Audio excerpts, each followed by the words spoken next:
the only way to protect your statehood against the predator that the occupying power Russia is, which occupies 20% of our territory, is indeed to strengthen our security guarantees. And we can only do that if we successfully join the European Union and NATO, leaving Georgia defenseless at the behest of the predator that Russia is against the imperialist aspirations of Putin. Is precisely allowing Russia to swallow Georgia up. Protests in the Georgian capital, Tbilisi, have continued into a sixth night, sparked by the government's move to pause talks over joining the EU. Critics fear it's part of plans to align the country with Russia, which its ruling party denies. Police have also arrested one of the country's opposition leaders, Zurab Jaribsti, during these demonstrations in the last few days. Let's speak to a leader of another opposition party now, Tina Bokuchava, who is a leader of the Unity National Movement and joins us this evening. Tina, good evening. Yes. Oh, hello. Good evening. Good evening to you. We had a slightly frozen line there, but I think you're back. Look, Tina, you've been at the protests this evening. We're into a sixth day of them. Tell us what's been happening. Tell us about the feeling behind the protests, the will, the reason for being there. The reason is that the Georgian people are not giving up on their European future. And the government's announcement to derail Georgia's European integration and to suspend the accessions process has caused Georgians to flood the streets in the capital, Tbilisi, as well as in other cities and towns throughout Georgia. We've seen unprecedented numbers coming out to the streets in these winter days for days and days, despite the brutal violence that the government has been using against peaceful protesters, with hundreds injured, hundreds arrested on political charges. They use excessive amounts of tear gas and pepper spray that we've been inhaling for days on end, but people are not stopping because we are determined to reclaim our European future. We saw in pictures a lot of people with masks on trying to protect themselves against tear gas. You've been there, haven't you? Pretty much 6 nights in a row. What is the feeling there, Tina? What is the emotion there? The emotion is that of imminent victory. I can tell you that. Nobody feels that, like I said, despite the brutal violence, anybody is giving up or giving in. Yes, I've been there and I've been part of the dispersals, the violent dispersals of these demonstrations, but we have seen tremendous resilience and tremendous courage, particularly from Georgian youth, that were also extremely active during the protests against the so-called Russian law, which is a foreign agents law inspired by the Kremlin that was aimed at stifling dissent and thwarting civil society activity before parliamentary elections. And shortly after the parliamentary elections that themselves were stolen from the Georgian people and subverted the free will of the Georgian people due to massive fraud and massive violation of voter secrecy. Shortly thereafter, the government officially announced suspension of the accessions process with the European Union. And therefore, October 26th elections, which was a referendum on Georgia's European accession, which has now been officially derailed, has become a turning point for Georgia and the Georgian people.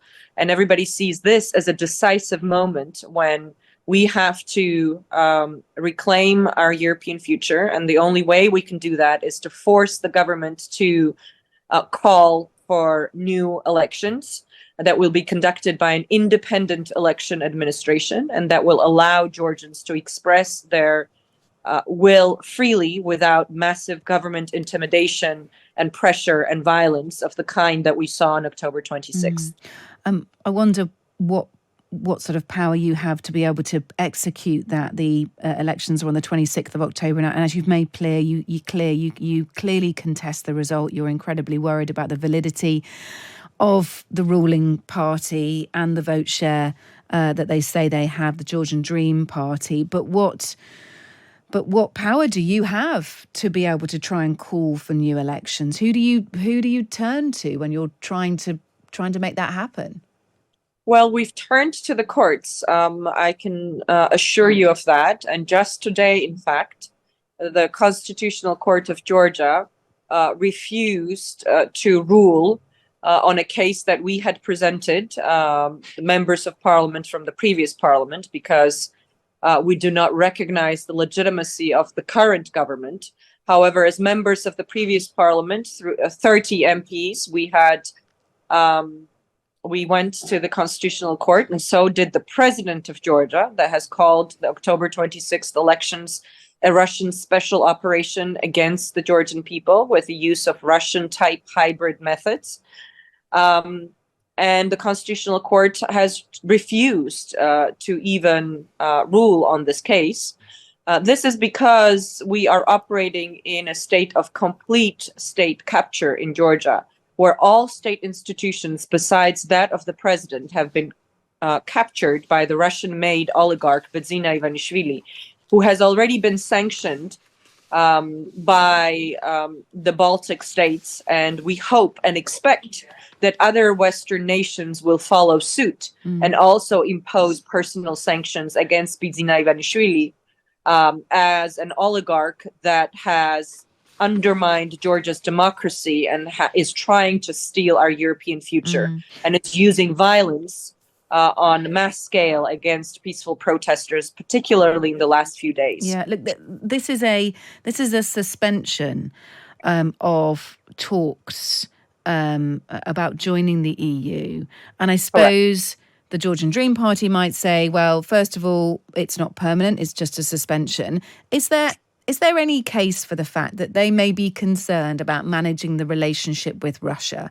That if you continue down the path of trying to join the EU, you will upset Russia, and that could upset the country further? Well, we know precisely from recent history, including of Baltic states, that the only way to protect your statehood against the predator that the occupying power Russia is, which occupies 20% of our territory, is indeed to strengthen our security guarantees. And we can only do that if we successfully join the European Union and NATO, leaving Georgia defenseless at the behest of the predator that Russia is against the imperialist aspirations of Putin.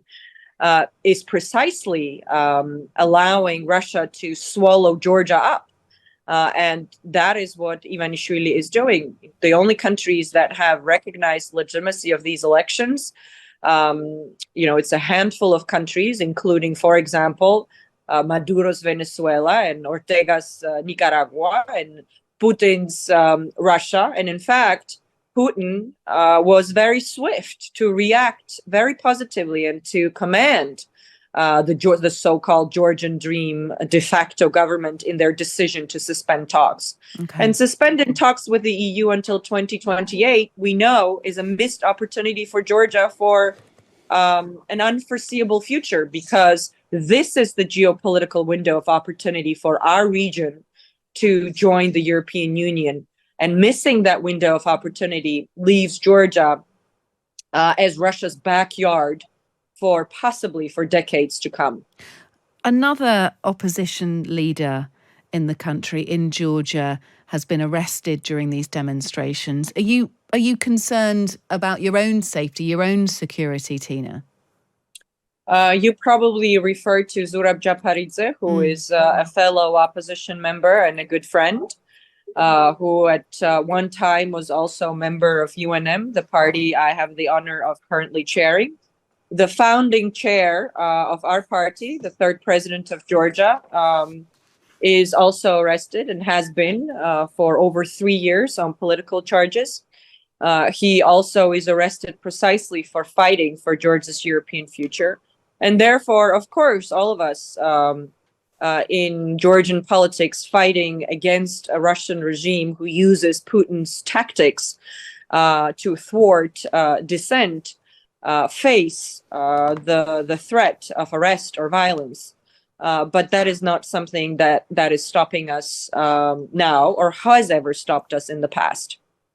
Well, look, good to speak to you. Do keep us posted. Please do. That's Tina Bokuchava, who is chair of the Unity National Movement. They're an opposition party in Georgia, and she's been involved in protests in the Georgian capital of Tbilisi. They've gone into a sixth night. So this is about the suspension of talks to join the EU. This is the decision by the Georgian Dream Party, the ruling party in Georgia, and opposition parties there are incredibly concerned about this and what that means for continued alignment with Russia and influence of Russia over Georgia. The fear is Russia could just want to absorb Georgia. We've seen, of course, examples of where that has been the intent in other countries too, Ukraine to name one.